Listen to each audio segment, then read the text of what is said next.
I'm with John DeBach, a certified life coach and Mr. Spirituality.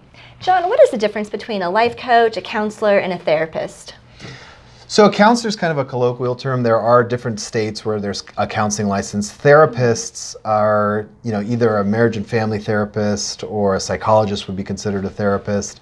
They have very regimented schooling. A coach is a little bit different, and my wife's on the track to become a psychologist. She's a marriage and family therapist.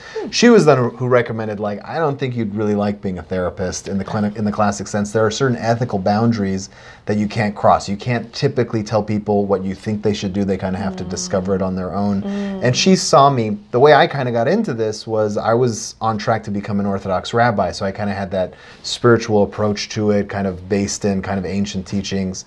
And I would just tell people flat out, you're doing this wrong.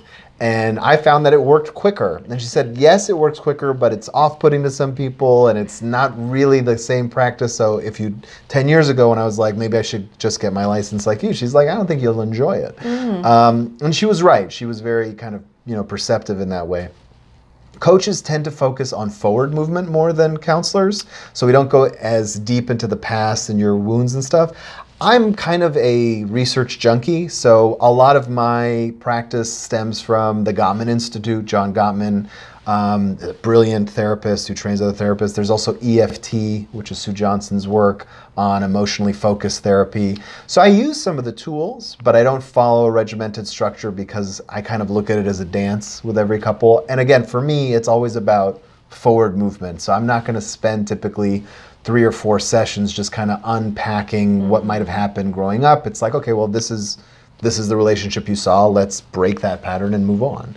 That's kind of my approach, at least. And I think most coaches tend to look at it in more of a forward movement. Oh, interesting. I did not know that. Thank you for explaining that. Yeah, my pleasure.